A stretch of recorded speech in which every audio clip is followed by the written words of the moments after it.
Hey everybody, checking out Blendon Woods Metro Park today, hoping to find enough trail to make it worth my time. We'll see how that goes. It's a beautiful, beautiful setting. Take a look at this.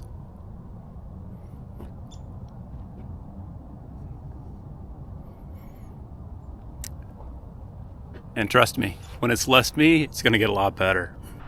If you're among the few who follow this channel, you'll probably remember I tried Blendon Woods Metro Park as a launch point probably in early December or mid-December. It didn't go very well, but it made me start to consider Blendon Woods maybe as just a cycling destination. I'm coming back to see if that'll work out. Blendon Woods Metro Park is located on the northeast side of town. If you're on 270, you'd go 161 and take the first exit.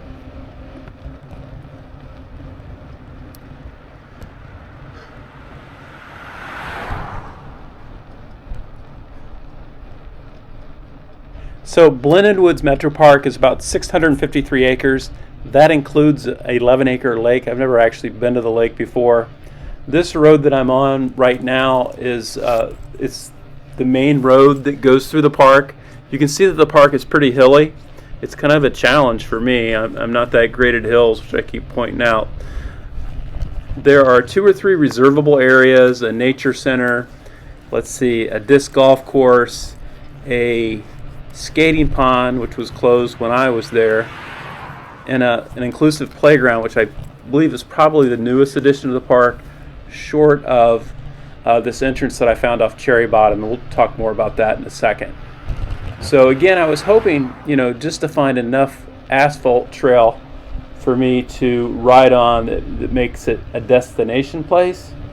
I wasn't entirely successful on that. We'll talk about that in a second. There are 8 different hiking trails. The longest trail, of course, is Sugar Box.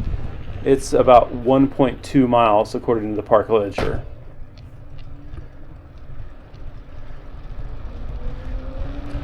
So mature trees in this park, probably even more spectacular in the spring and the summer when the leaves come on. Despite the fact that this asphalt road is shared by vehicles, I didn't have much trouble with vehicles, but let's keep in mind that I was there in February and previously I had been in there in December, so there's a chance that traffic is down. This road continues to the park and it dead ends at the inclusive playground, and they have a reservable area for day camps after that. I'm not entirely certain you're able to continue on that road, although both times I was there I saw people walking dogs on that road that they have blocked off. It's gated. I was able to get around it one time going to the side of it, but when I was there this time, it looked like they had made some effort to block off that road, and I saw a ranger and I didn't want to get in trouble. I attempted to stop at the ranger's office when I first got to the park, but there was no one there, so I didn't try it. And to be abundantly clear, you cannot enter the park off this road at Cherry Bottom or exit. There's a gate there, and that gate is probably, 8-10 feet tall. They're pretty serious. That's their day camp area, and they just got it blocked off.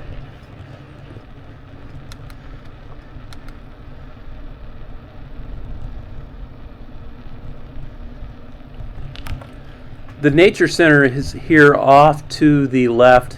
You can see the parking lot. On the day that I was there, the nature center was pretty well used. There were a lot of people there, which was surprising. They might have had some winter programming going on.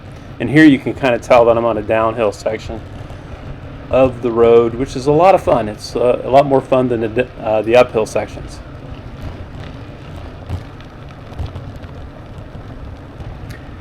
I probably mentioned that I used to hike here, or I've hiked here a little bit, but it's been 20 years. One of the things I remember is the pileated woodpeckers. They're a really large woodpecker. I remember seeing a lot of them when I was hiking. I've read that they also have some wild turkeys in this park. I saw them previously on a ride off the creek that's adjacent to this, so I guess that kind of makes sense, but they're fun to see.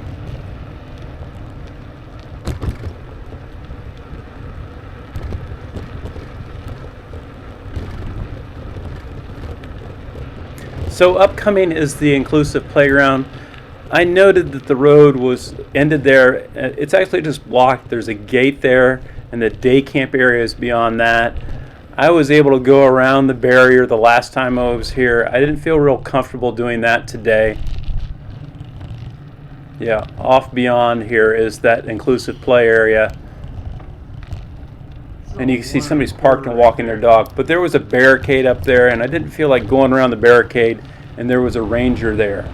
So it was a ride back, and this is up to the near the entrance of the park and past the ranger station. I took a left, so I'm going west. And this road goes down. It goes down past, let's see, the disc golf course and the skating pond. And I found an entrance the last time I was here that was not on any of the maps that hooks into Cherry Bottom Road. So I went down to try that.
So upcoming here is a new trail spur. I assume it's new because I couldn't find it on any maps. I actually rode past it on Cherry Bottom Road in December, and I couldn't figure out what it was.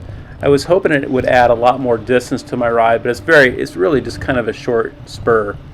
So when I get up here and I get to Cherry Bottom Road, I'm at about 3 miles, which would indicate to me that you could probably get about 6 miles within the park, you know, maybe 7 if you could get into the day camp area, which I couldn't, of course. If that works for you, fantastic. I mean, we're all at different spots. I typically, try to find something that's at least 10 miles of continuous trail. That way I can get 20 miles in, and I feel a lot better about my workout. But we're all in different places, so no shame if this park works for you. Doesn't work for me so much, though. I did notice, looking at the maps, that the trail actually continues across Cherry Bottom Road. I didn't know anything about it, nor did I find out anything about it looking online, so I decided I would go check it out. And that's that trail right now. It's going past an apartment complex. It's going to go in behind the apartment complex and run back to the creek.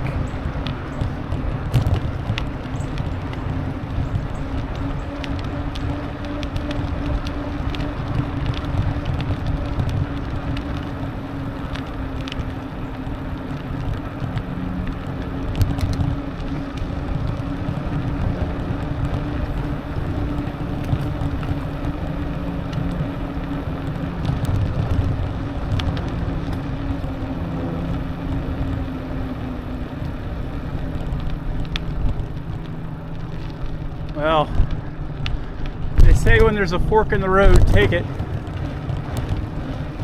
Thank you, Yogi Berra.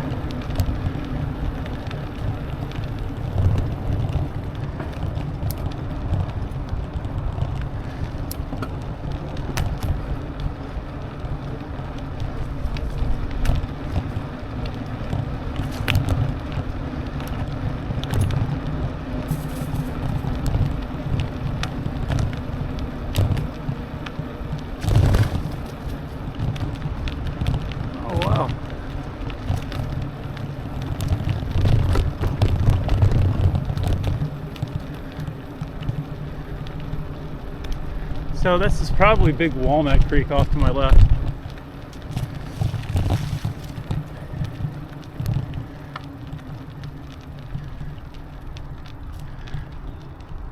Hard to say what's going on here.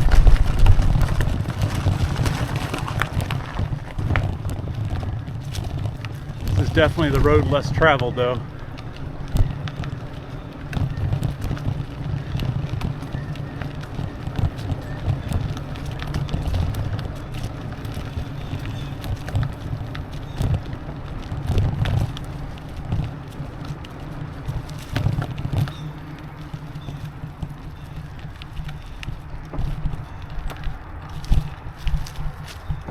Well, I'd say that's it for me. But if you can see the trees marked in pink, it would not surprise me at all if the trail doesn't eventually extend through there. My guess is that's why those trees are marked. They're gonna cut them. So I did a little research after this, and the city is trying to get right of way to extend that trail past 161. Wish them luck. That would be really a great addition to this trail. So I will link that website in where they talk about that project. I think they're in right-of-way acquisition right now, and they also plan to try to extend the trail and link in with the Alum Creek Trail on the other side of 270. That would be fantastic. As far as this ride goes, that's pretty much it. Please like, follow, subscribe, comment. Hope you enjoy your rides.